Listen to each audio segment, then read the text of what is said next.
(12월 27일) 목요일 오늘의 글로벌 뉴스입니다. 뉴욕 증시가 사흘 연속 하락했습니다. 재정 절벽에 대한 우려가 지속된 데다 연말 소비 지출 증가율이 지난해에 비해 큰 폭으로 둔화됐다는 소식이 악재로 작용했습니다. 이날 뉴욕 증시는 기대 이상의 주택가격 상승률 덕분에 상승 출발했지만 소비 부진과 재정 절벽 불안감 탓에 장중 하락 반전했습니다. 다우지수는 0.19%, S&P 500 지수는 0.48%, 나스닥 지수는 0.74% 하락했습니다. 유럽 증시는 크리스마스 연휴인 박싱데이로 휴장했습니다. 티모시 가이트너 미국 재무장관은 오는 31일이면 미국 정부 부채가 의회가 허용한 한도에 이를 것이라고 밝혔습니다. 아울러 부채 한도에 도달함에 따라 내달 1일부터 2천억 원 달러의 특별 예산 조치가 취해질 것이라고 밝혔습니다. 2천억 달러라면 2개월간은 평소와 마찬가지로 정부 운영이 이루어질 수 있다고 설명했습니다. 국제유가가 3거래일 만에 급반등하며 배럴당 90달러 선을 회복했습니다. 달러 약세와 미국 재정절벽 협상 재개 기대, 중동 불안, 일본의 양적 완화 기대감 등이 유가 상승 요인으로 작용했습니다. 뉴욕 상업거래소에서 거래된 WTI 내년 2월물 가격은 전거래일 대비 2.67% 급등한 배럴당 90달러 98센트의 거래를 마쳤습니다. 미국의 10월 주택가격이 예상보다 큰 폭으로 올라 미 주택경기 개선이 지속되고 있는 것으로 확인됐습니다. 미국 20개 대도시의 주택가격을 나타내는 케이스-슐러 주택가격지수가 전년 동월 대비 4.3% 상승했습니다. 이는 2010년 5월 이후 최대 상승률이며 전문가 예상 증가율 4%를 웃돌았습니다. 모기지 금리가 사상 최저 수준을 나타내고 있는 가운데 최근 주택 부문은 미 경제 지표 중 가장 좋은 흐름을 보여주고 있습니다. 미국의 올해 연말 소비 지출 증가율이 지난해 절반 수준에도 못 미치는 것으로 확인됐습니다. 지난 10월 28일부터 12월 24일까지 소매 판매 규모가 전년 동기 대비 0.7% 증가를 기록했습니다. 이는 미국 의회가 재정절벽 해법을 마련하지 못하고 진통만 거듭하고 있는 데다 10월 말 북동부를 강타한 허리케인 샌디가 소비 심리에 악영향을 준 것으로 보입니다.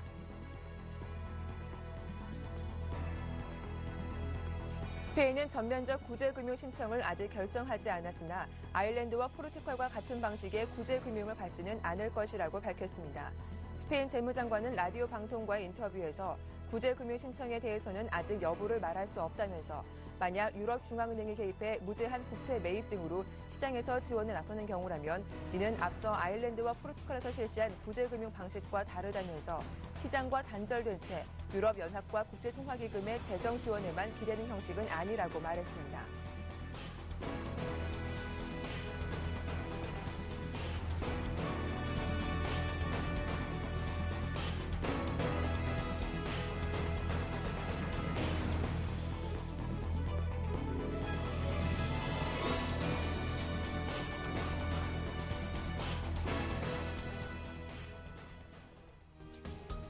안녕하세요. 굿모닝 대박 예감 박미라입니다.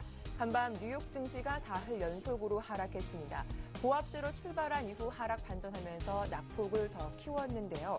이날 발표된 경제 지표 중에서 주택 관련 지표는 긍정적이었지만 이번 소비 시즌에서 매출 증가세가 높지 않았다라는 점이 악재로 작용했습니다. 여기에 또 한 가지 문제가 있었죠. 재정절벽 협상의 연내 타결이 힘들 것이란 전망이 확산됐기 때문인데요. 이 소식이 오늘 국내 증시에는 어떤 영향을 주게 될지 잠시 후 전문가와 함께 살펴보도록 하겠습니다. 굿모닝 대박 예감 1부 순서 지금 바로 시작합니다.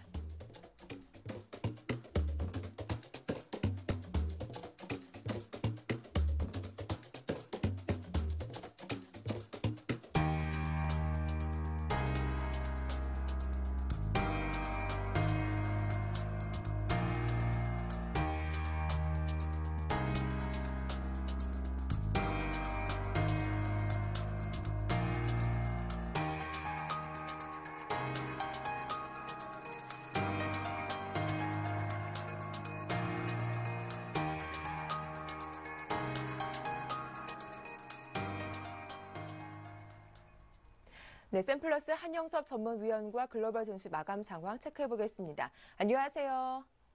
네, 안녕하십니까. 제갈공유입니다. 네, 뉴욕 증시 결국 사흘째 하락세를 보였습니다. 경제 지표들을 보면 호재와 악재가 엇갈리기도 했는데요. 하지만 재정자비 협상이 결국 연내 타결이 힘들 거란 전망이 나왔다고 하죠. 자세한 마감 상황 살펴봐 주시죠. 네. 네. 방금 마감한 미국 증시는 3대 지수 모두 하락 마감하였습니다. 다우지수가 13,114포인트까지 24포인트, 나스닥이 2,990포인트까지 22포인트, S&P 500이 1,419까지 6포인트 하락하였습니다.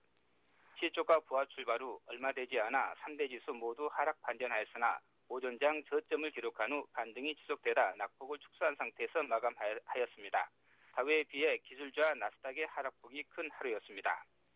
10월 주요 대도시 주택가격이 예상을 상회하며 2년 내 가장 큰 폭으로 상승하였고 엔화가 85엔 중반까지 상승하며 일본 관련 업종 중심으로 긍정적이었으나 재정 협상이 연내 타결에 힘들 것으로 비관론이 확대되고 추수감사절과 크리스마스 연휴 소매 매출 증가세가 2008년 금융위기 이후 최저가 되면서 시장이 부담이 되었습니다. 업종별로는 비철금속, 자동차, 금융, 금, 화학, 기초산업 중심으로 26개 업종이 상승하였으나 소매유통, 생명공학, IT 중심으로 100개 업종이 하락하여 141개 업종 중 하락 업종이 3배 이상 많았습니다. 종목별로는 다우존스 30개 종목 중 상승 종목 13개, 나스닥 100개 종목 중 상승 종목 20개, S&P 500개 종목 중 상승 종목이 86개, 하락 종목은 392개로 하락 종목이 4배 가까이 많았습니다. 연휴 소매 매출 부진으로 메이시스, 갭, 홈데포, 올마트, 아베크롬 EMP치, 타겟, 베스트바이, 코스트코 등 유통주들의 약세와 엔화 약세로 일본 관련주들의 반등이 두드러졌습니다. 네, 이어서 네, 말씀해 주시죠. 예, 말씀하시죠. 네. 예, 자, 이어서 야간 선물지수 어떻게 마감됐는지 궁금한데 좀 자세하게 살펴봐 주시죠.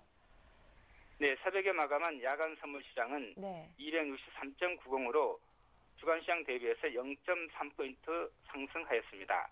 저점 263.15, 고점 264.40 사이에서 1.25포인트 범위 내에서 움직였습니다. 거래량은 1만 계약으로 월요일에 이어 연말이라 부진한 흐름이 지속되었습니다. 시초가 263.60으로 부합 출발 후 264.40까지 0.8포인트 상승하였으나 미 증시가 하락 반전하자 263.15까지 0.45포인트 하락하다 장막판 상승 반전하며 마감하였는데 이 증시에 따라 장중 변동성이 컸습니다. 개인이 216계약 매도한 반면에 외국인이 140계약, 기관이 78계약 매수하여 개인의 매도대 외국인 기관의 매수가 대결하였습니다. 네. 어제 우리 시장에서도 선물 지수가 오후장 갈수록 좀 하락폭을 키우는 모습 보여주게 됐는데 오늘 선물 시장 흐름은 어떻게 전망하시는지 대응 전략 살펴봐 주시죠. 네. 어제 시장을 잠깐 보면은 어제는 시초가 상승 출발한 후 외국인이 삼성전자를 중심으로 프로그램 매수가 유입되자 장 초반 선물과 함께 급등하여 2,000포인트 돌파를 시도했으나 장 마감 1시간을 남겨두고 삼성전자와 선물 지수가 급락하면서 상승폭을 모두 반납한 후 부합에 마감하였습니다. 금일 시장은 배당락으로 시초가 하락 출발한 후 외국인의 선물 매수와 프로그램 매수가 유입될 경우에는 상승 시도가 전개될 수 있으나 반등은 쉽지 않을 수 있어 장중 반등 시 매도 관점을 제시합니다. 배당락으로 시초가 하락 시작 후 선물지수 264포인트 돌파 시도가 전망되고 종합지수 1965포인트, 선물지수 264포인트를 고점으로 제시하는데 추가 상승할 경우 종합지수 1970, 선물지수 265포인트를 최고점으로 제시합니다. 하락 반전 시에는 종합지수 1950포인트, 선물지수 262포인트 지지가 중요하고 최대 저점은 선물지수 261포인트를 전망합니다. 금일 대응 전략은 장 초반 반등 시 선물지수 263.70 전후에서 매도하고 추가 상승 시에는 선물지수 264포인트 이상에서 2차 매도 타이밍을 잡는데 만약 하락 반전 시에는 선물지수 262포인트 그리고 261포인트 부근에서는 반등에 대비하시기 바랍니다. 또한 선물지수 260.50포인트 지지가 중요하다고 할 수 있습니다. 그리고 오늘 주사항은 배당락으로 인해서 시초가 1960포인트 전후의 하락 출발이 예상되고 종합지수와 선물지수 간의 계류율이 나타날 수 있으니 당하지 말아야 할 것입니다. 옵션 매매 전략으로는 홀매도와 양매도로 옵션 프리미엄 감소를 염두한 전략을 제시하겠습니다. 네, 오늘 배당 낙임을 감안해서 대응 전략 짜보는 게 좋겠다라는 의견 잘 들었습니다. 도움 말씀 고맙습니다. 네, 감사합니다. 네, 지금까지 샘플러스 한영섭 전문위원과 함께했습니다.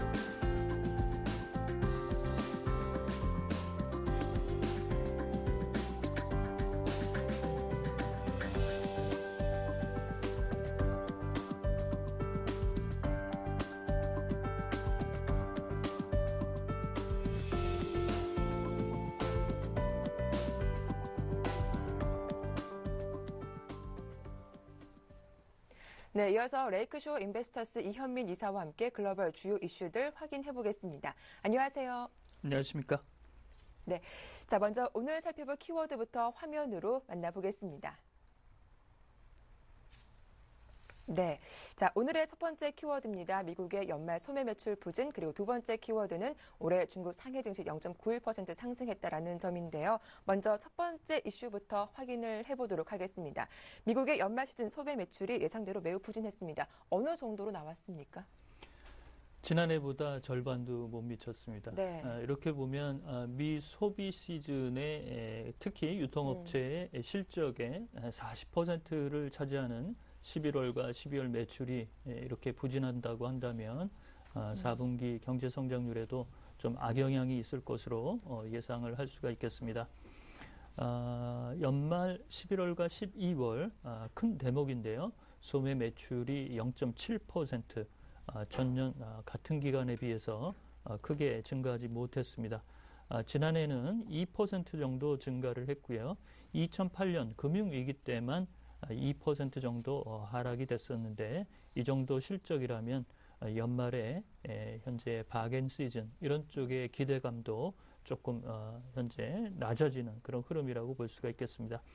이 내용은 11월 동일 점포 매출에서 어느 정도 예견이 됐지만 예상보다 큰 폭의 하락이었다라는 점, 상승률이 크지 못했다는 점이 현재 좀 고민이라고 볼 수가 있겠습니다.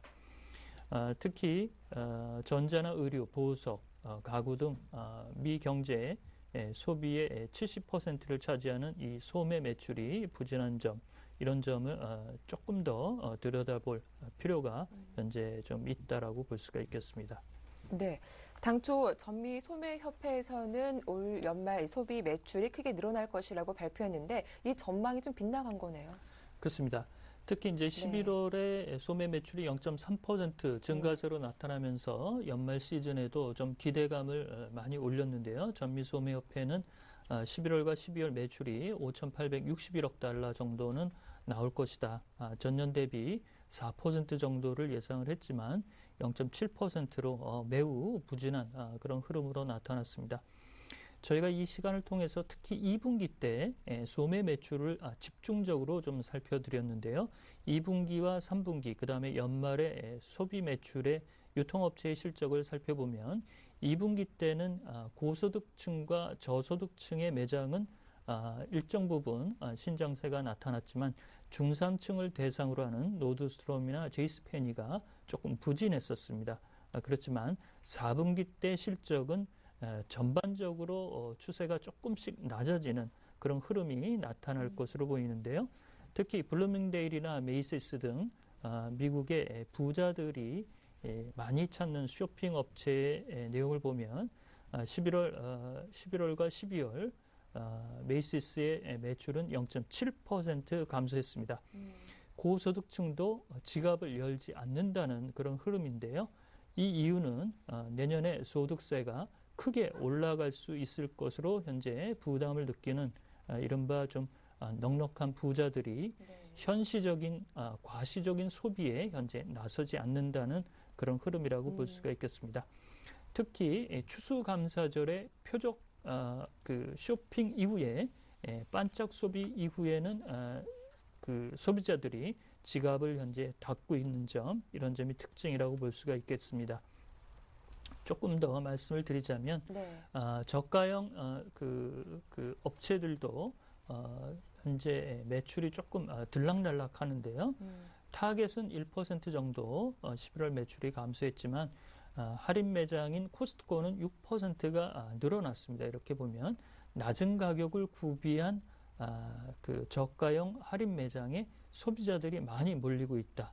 리미티드 브랜드나 바나나 리퍼블릭 이런 저가형 의류 상품의 매출이 늘어나고 있고, 맥도날드의 매출이 2.4% 신장하는 것을 보면 이른바 대표적인 정크푸드의 맥도날드의 매출이 오르는 그런 흐름에서 실속형이고 알뜰형 소비는 늘어나고 있지만, 고소득층과 중소득층 대상으로 한 유통업체 실적은 현재로서는 조금 기대하기 어렵다, 이렇게 볼 수가 있겠습니다. 네, 이번 소비 지표가 뉴욕 증시 더 큰 악재로 작용한 건 미국 경제 건강도를 측정해주는 중요한 지표가 되기 때문일 텐데요. 4분기 경제 성장률에도 악영향이 있을 것 같습니다. 그렇습니다. 당장 이제 지표상으로도 소비자 심리지수 12월 수치가 11월 대비 크게 떨어진 수치에서도 현재 목도가 되고 있습니다. 11월 소비자 심리지수는 82.7에서 12월 72.9로 낙폭이 좀 컸습니다. 따라서 3분기 미국의 경제 성장률이 3.1로 확정치가 나왔지만 4분기에 따른 1% 중반도 못 미칠 수 있다는 현재 우려가 있고요. 특히 이제 태풍 샌디가 10월 마지막 주에 상륙하면서 자동차 침수 피해 이런 부분에서 개체 수요가 좀 많을 것이다라고 말씀을 드렸는데요. 이런 내용들은 11월 자동차 판매 대수에서 그대로 나타나고 있습니다. 따라서 주택 복구 수요와 일부 그 손실이 난 이런 쪽의 건축자재 수요가 11월 소매 매출에 반짝 경기를 이끌었고, 12월은 다소 현재 둔화 추세로 들어가고 있다는 점, 재정절벽 이슈가 빨리 마무리돼야 되지 않을까라고 볼 수가 있겠습니다. 네, 자, 이어서 중국 쪽으로 시선을 돌려보겠습니다. 올해 증시를 한번 결산을 해볼 텐데요. 중국 상해 지수가 2010년 이후 올해까지 부진해서 못 벗어나고 있는 상태입니다. 그래도 어제 증시를 해보니까 어제는 좀 소폭 올라오면서 마감을 지었더라고요.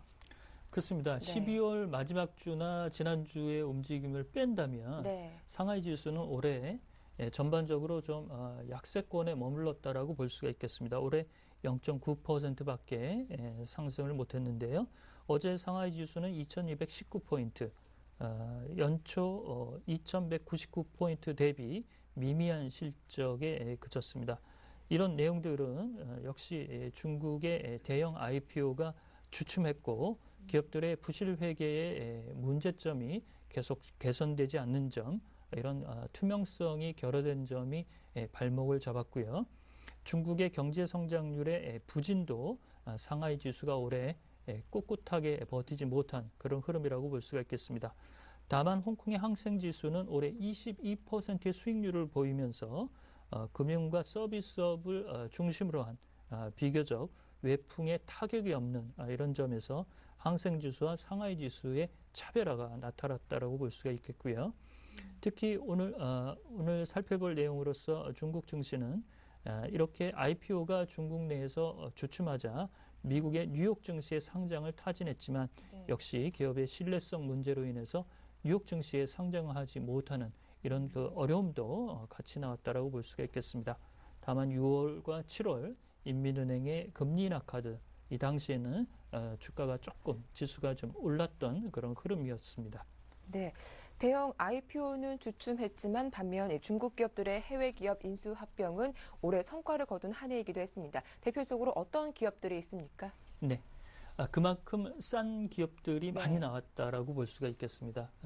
경기가 좋지 않은 그런 기업의 경제의 흐름에서 많은 기업들이 저가로 많이 나왔다는 점, 이런 점이 중국의 M&A가 올해 가장 활발했다라고 볼 수가 있겠는데요. 먼저 중국 해양석유공사를 들 수가 있겠습니다. 5개월 줄다리기 끝에 카나다의 에너지 천연가스 업체인 넥센을 인수했습니다. 상당한 성과라고 볼 수가 있겠고요.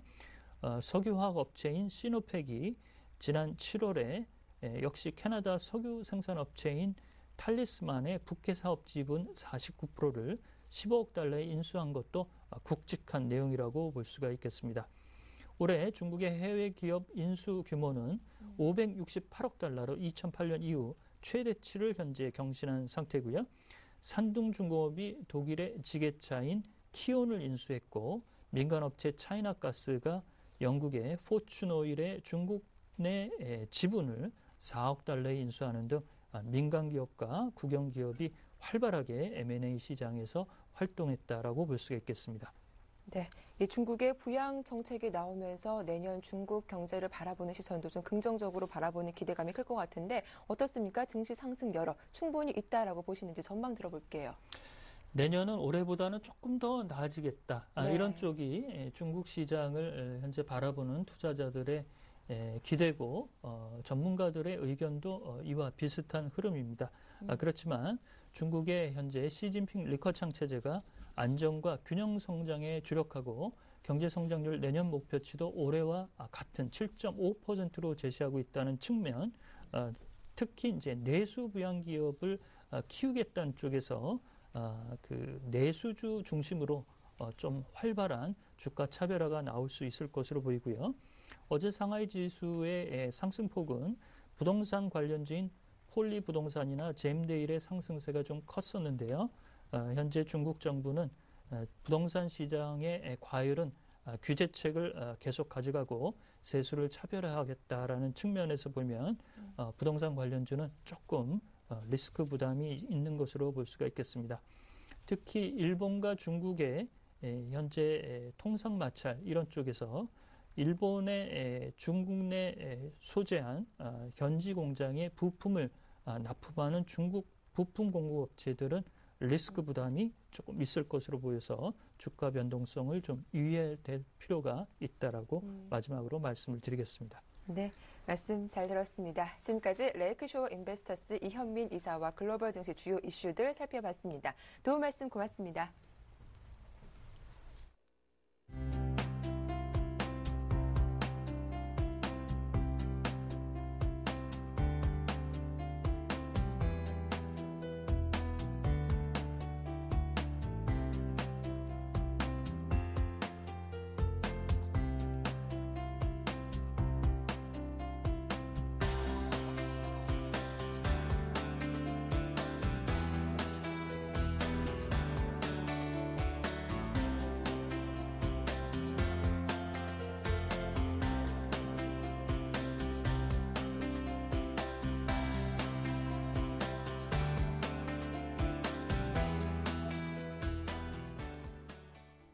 네, 오늘 전략 살펴보도록 하겠습니다. 오늘 순서는 메리츠 종금증권 강서지점의 박재현 대리와 함께하겠습니다. 안녕하세요. 네, 안녕하십니까.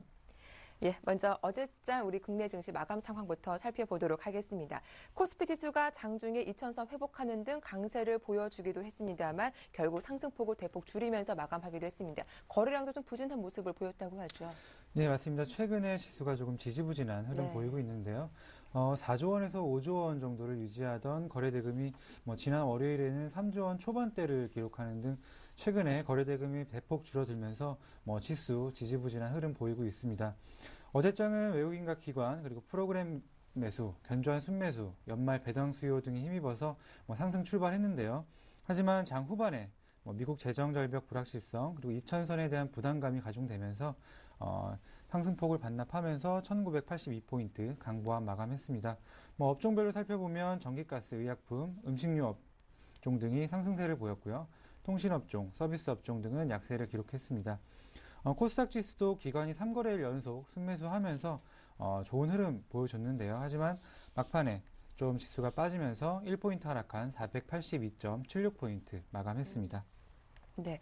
오늘 또 코스피 지수는 배당락이를 맞아서 변동성이 커질 것으로 전망이 되고 있는데 이와 관련해서 체크 포인트 어떤 점들이 있을까요? 예, 그렇습니다. 오늘 배당락일인데요. 일단은 제가 표를 하나 준비했습니다. 네. 표를 하나 준비했는데 2000년부터 2011년까지 그런 배당락일, 그런 주가 하락이 얼마만큼 기간 동안 회복되느냐 표를 준비해 봤는데 네. 2000년부터 2011년까지 살펴보게 되면 4일, 1일에서 5일 정도, 1일에서 5일 정도면 대부분 주가가 배당락일 전일까지 좀 회복되는 모습을 보여줬었습니다. 최근에 프로그램 차익 매수, 배당을 노린 프로그램 차익 매수 같은 경우가 상당히 많이 들어왔기 때문에 네. 이 부분에 대해서는 약간 걱정해야 될 부분이 있기는 하지만 오히려 중장기적으로 봤을 때는 조금 저가 매수의 기회로 봐도 되지 않나 싶고요. 하지만 오늘 같은 경우는 그동안 배당 때문에 네. 미뤄왔던 그런 대형주 매도 물량이 한 번에 나올 수 있기 때문에 단기적으로는 조금 조심해야 될 필요는 있을 것 같고요. 올해 재정 절벽이나 여러 가지 아직 리스크가 남아 있지만 미국 국채 매입도 발표했고요. 일본이나 각국에서 자산 매입 규모 계속해서 확대하고 있고 유럽 위기도 해결 국면에 있기 때문에 배당락 이후에 매물 출회 이런 부분에 대해서는 겁먹을 필요가 없을 것으로 보입니다. 네. 자, 그렇다면 오늘 전략을 어떻게 살펴봐야 할지 궁금한데요. 자, 이런 변수들 체크해봐서 어떤 대응 전략이 좀 필요할지 꼼꼼하게 살펴봐 주시죠. 예, 그렇습니다. 코스피 대형주 네. 아무래도 배당락 때문에 단기적인 물량을 나올 수 있거든요. 그렇기 때문에 대형주 코스피 그 경기 민감 대형주보다는 경기 방어주나 코스닥 중형주 중심의 트레이딩 관점으로 접근하시는 전략이 필요할 것으로 보입니다. 코스피 차트를 보면서 한번 설명을 드리겠는데요. 네. 잠시만요. 예. 코스피 주봉 차트를 네. 예, 주봉 연결이 차트를 끊겼네요. 보여드리겠습니다. 예. 네. 코스피 주봉 차트를 보게 되면 일단 박스권 상단 부분에 좀 저항을 받고 있는 모습을 보이고 있습니다. 일단 박스권 상단 부분에 들어가 있는 모습이고요. 반면에 코스닥 차트를 보게 되면 네. 예, 주봉상 박스권 하단 부분에 조금 기관의 매도세가 최근에 많이 나오면서 코스닥 박스권 하단 부분에 좀 지지를 받고 있는 모습을 보이고 있고요. 일목균형표상으로 보더라도 선행스팬 하단 부분에 좀 지지를 네. 받고 있는 모습을 보이고 있습니다. 그렇기 때문에 단기적으로 봤을 때는 조금 코스피보다는 코스닥이 상승 여력이 많다. 이렇게 보실 수 있고요. 최근에 기관의 코스닥 매매를 살펴보더라도 투신권에서 계속해서 코스닥 종목들에 대한 매도가 나왔었는데 3거래일간 계속해서 매수하는 흐름을 보이고 있습니다. 그렇기 때문에 바닥은 어느 정도 잡았다고 보실 수 있겠습니다. 네. 일단 차트를 주봉으로 봤을 때 박스권 하단에 놓여있는 코스닥 쪽에 조금 더 추가적인 상승 여력이 있겠다라는 말씀을 잘 들어봤습니다. 자, 그렇다면 끝으로 오늘 관심 종목은 어떤 종목일지 궁금한데요. 어떤 종목 살펴볼까요? 예, 오늘 관심 종목 한미약품 추천드리겠습니다. 네. 한미약품 일단 두 가지 정도 투자 포인트가 있는데요. 첫 번째는 환율 부분입니다. 최근 원달러 환율 지속적으로 하락하고 있는데요. 대표적인 원화 강세 수혜주죠. 제약업종. 의약품 원재료 수입액이 전체 영업비중에서 차지하는 비중이 높고 해외 기술 특허 관련해서 로열티 지급액이 많아서 원화 강세가 손익구조에 상당히 긍정적인 영향을 미치고 있고요. 네. 두 번째는 중국입니다. 중국 정권 교체를 하면서 내수시장 살리겠다는 뉴스, 그리고 산화 제한 정책도 점차 풀겠다는 뉴스가 나오고 있는데요. 이 부분은 한미약품의 굉장히 중요한 키포인트가 될 것 같습니다. 일단은 중국 시장에 북경한미라는 지분이 73% 정도 가지고 있는 자회사를 가지고 있는데요. 이 회사는 마미아이, 또 이탄진 등의 어린이 의약품 시장 1위를 계속해서 달리고 있습니다. 그렇기 때문에 중국 관련주로서는 가장 큰 수혜를 받을 수 있지 않나 싶고요. 차트로 간단히 살펴보겠습니다. 일단 지금 현재가 11만 6,500원 나오고 있는데요.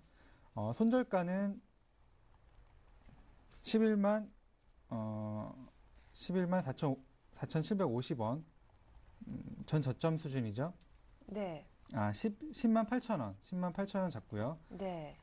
목표가는 전 고점 수준인 1차 목표가로 12만 5천원 잡아드리겠습니다. 하지만 주봉을 살펴보게 되면은 네. 지금 계속해서 신고가를 유지하고 있거든요. 그렇기 때문에 12만 5천 원을 상향 돌파할 시에는 추가적인 매수 가능하다고 보입니다. 네, 다시 한번 정리를 해드리겠습니다. 현재가 부근에서 한미약품 매수가 가능하겠다라고 말씀을 하셨고 손절가는 10만 8천 원 그리고 목표 주가는 12만 5천 원까지 한번 잡아보자라는 의견 주셨으니까요. 관심 있으신 분들 대응 전략 잘 살펴보시면 좋겠습니다. 자, 지금까지 메르츠 종금증권 박재현 대리와 함께했습니다. 오늘 좋은 말씀 고맙습니다. 감사합니다.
네, 이어서 평택총룸 정호영 전문가와 함께합니다. 안녕하세요. 네, 안녕하세요. 네, 오늘 배당나기를 맞이했죠. 변동성이 커질 것으로 전망이 되고 있는데 오늘 시장 흐름 단기, 중기적으로 어떻게 보시는지 의견 들어볼게요. 네, 오늘이 상당히 중요한 날입니다. 첫 번째는 이제 배당락이 이제 마무리된 상태이기 때문에 오늘 변동성이 좀 있을 것 같고요. 그다음에 미국의 재정절벽 협상이 현재 지지부진한 상태입니다. 한 말씀 드리면 그렇습니다. 왜 재정절벽 협상이 안 되냐면요. 제가 볼 땐 그래요. 일단 기본 메커니즘이 문제가 있다는 거죠. 그러니까 토의보다는 토론식으로 현재 협상을 하고 있습니다. 토의하고 토론의 차이가 뭐냐면은 토의라고 하는 것은 의견을 종합해서 그러니까 교집합을 찾는 거거든요. 근데 토론이라고 하는 것은 누가 이기냐 싸움이에요. 또 한 가지가 뭐냐면은 경제 논리보다는 정치 논리가 앞선다는 거죠.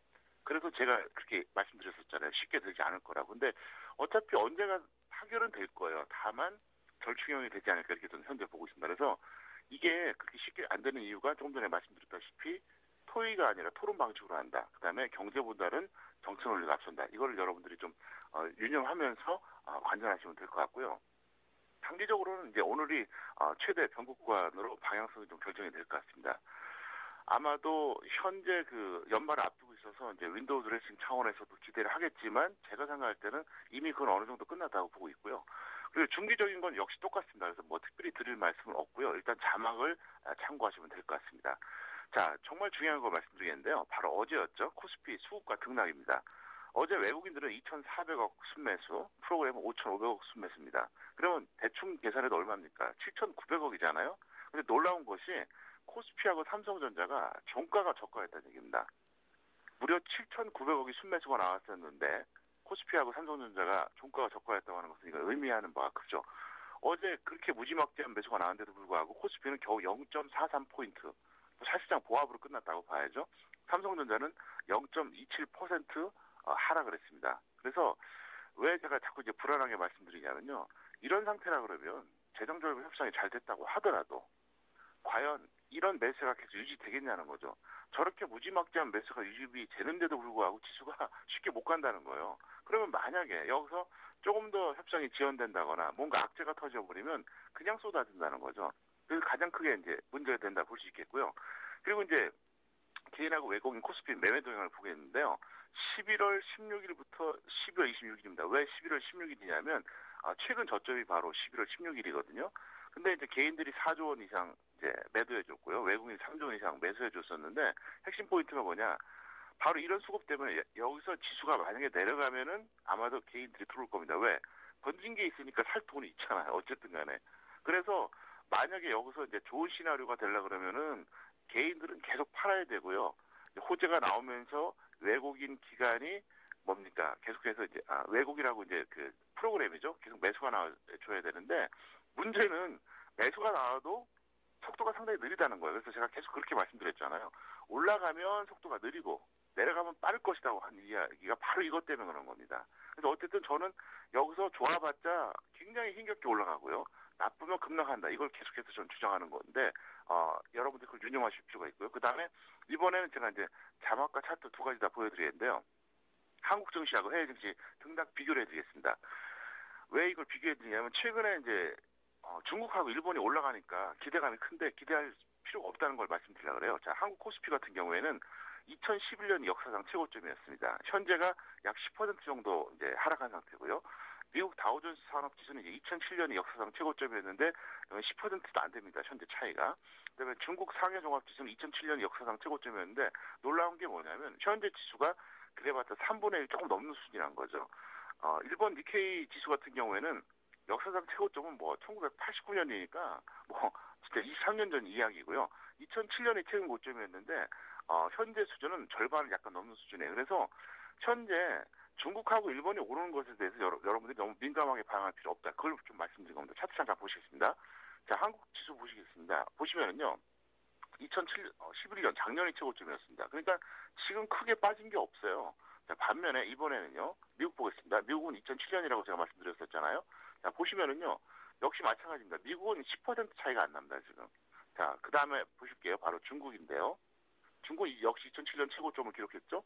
네, 기록했는데 3분의 1 약간 넘는 수준이기 때문에 낙폭이 워낙 과다했습니다. 그리고 일본 같은 경우 이제 마지막으로 보시겠는데요. 일본도 최근 고점이 2007년이었습니다. 그래서 절반 좀 넘는데 이거는 이제 놀랍게도 이거를 이제 연봉으로 보게 되면 아주 심각합니다. 연봉으로 보게 되면 89년이 고점이었다는 얘기예요. 그래서 현재 그 중국하고 일본이 올라가는 것에 대해서는 여러분들이 크게 의미 부여할 필요 없다. 이걸 정리해서 말씀드리겠습니다. 자, 이어서 오늘 전략도 궁금한데요. 주식 비중과 함께 또 테마주에 대한 전략 세워봐 주신다고요? 네네. 주식 비중은 간단합니다. 1950년 기준으로요. 위에서는 50에서 75%, 아래서는 25에서 50% 이게 좋습니다. 왜 그러냐면 여기서 제가 100%는 절대 하지 말라 그랬죠. 그리고 만약에 지수가 급락한다고 하더라도 0%까지 갈 필요도 없습니다. 그래서 일단 그 정도 선이 적겠고요. 대선 테마주에 대한 대응 전략은 간단합니다. 인물 관련주는 보이지 않으면 무조건 매도하세요. 어제 반등이 좀 많이 나왔는데 제가 볼 때 뒤풀입니다. 속임수 반등이에요. 지금 갈 이유가 없거든요. 모멘텀이 없는데 뭐 설마 5년 뒤를 보고 지금 움직이는 건 아니거든요. 그렇게 되고 이제 미보이자는 절대로 매수하지 마세요. 깠다가다가는 못 벗어날 수가 있습니다. 그렇게 되고 정책 관련주는 역시 신공항 관련주는 최근에 많이 갔습니다. 그래서 추경은 반대하겠고요. 취업 관련주 같은 경우 여전히 이제 메리트가 있기 때문에 꾸준히 매수하시면은 문제가 없을 것 같습니다. 그리고 계속해서 말씀드리지만 최근에 제가 트위터를 통해 가지고 실시간으로 시황이라든가 정보를 전달 많이 해드리니까 서울경제 TV 시청자 여러분께서는 많이 활용해 주시기를 바라겠습니다. 네, 자 오늘 말씀 잘 들었습니다. 도움 말씀 고맙습니다. 네, 감사합니다. 네, 지금까지 평택총룸 정호영 전문가와 함께했습니다.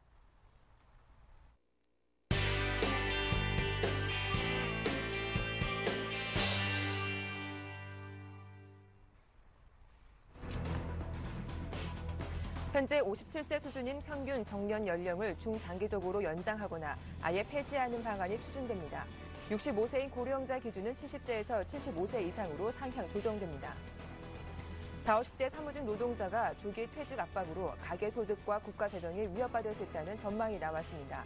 삼성경제연구소가 발표한 중장년 화이트칼라 지속고용의 과제 보고서에 따르면 지난해 화이트칼라는 2000년보다 36.4% 증가했습니다. 한국은행이 내놓은 12월 소비자 동향 지수를 보면 이달의 소비자 심리지수는 전달과 같은 99를 기록하며 5개월째 기준치를 밑돈 것으로 나타났습니다. 한국주택협회가 내년도 분양 계획을 조사한 결과에 따르면 72개 회원사 가운데 32개사만이 12만 2,329가구를 공급하는 것으로 조사됐습니다. 이는 올해 공급 물량보다 30% 줄어든 것으로 2002년 이후 최저 수준입니다. 네, 이슈앤이슈 오늘 순서는 서울경제신문 증권부의 안현덕 기자와 함께하겠습니다. 안녕하세요. 네, 안녕하세요. 네, 정부가 국내 정년 연령 구조에 매스를 댄다고 합니다. 고졸 채용 활성화 방안도 함께 추진한다라고 하는데요. 자세한 내용 살펴봐 주시죠. 현재 57세 수준인 평균 전령 연령을 중장기적으로 연장하거나 아예 폐지하는 방안이 추진됩니다. 기획재정부 중장기 전략위원회는 이 같은 내용의 대한민국 중장기 정책과제 보고서를 발표했습니다. 보고서의 핵심은 세계적 저성장 추세의 선제 대응에 다음 세대가 먹을 거리를 사전 발굴하자는 내용으로 요약되는데요. 당장 가장 큰 문제로 저출산과 고령화가 지목됐습니다. 이를 위해 정부는 기업이나 공공부처에 일본식 정년제도 운영 선택권을 부여하는 방안을 검토하기로 했습니다. 이와 더불어 현행 65세인 고령자 기준을 70에서 75세로 상향해 노동인구 확대를 유도할 방침입니다. 또 고졸 채용 활성화 등을 통해 현 25세인 평균 입직 연령, 즉 직업활동을 시작하는 나이를 경제협력개발기구 회원국 평균인 22.9세로 낮추는 정책도 마련할 계획입니다. 네. 이외에도 사회적 격차를 줄이고 또 저소득층을 지원하는 현실적인 방안도 함께 제시가 됐다라고 하는데요. 어떤 내용들이 있는지 살펴봐 주시죠. 이번 보고서에는 사회 경제적 격차를 줄여 갈등 비용을 줄이는 다양한 방안도 포함됐습니다. 먼저 정규직과 비정규직 근로자 간의 격차를 완화하기 위해 임금 격차를 줄이는 한편 퇴직, 상여금 등 부가급여에서 두 계층이 동일한 대우를 받게 하는 대책이 추진됩니다. 또 차별 시정 신청 제도도 개선될 전망입니다. 저소득 지원 방안도 현실화됩니다. 이를 위해 저소득층이 고용보험에 가입할 때 주어지는 인센티브를 강화하고자 현행 소득공제 세금 감면 대신 매칭 방식 지원 방법이 도입될 전망입니다. 또 근로장려세제의 경우 기존 소규모 주택 요건을 폐지해 조건을 완화하는 한편 장려 금액도 높이기로 했습니다. 네, 다음 소식입니다.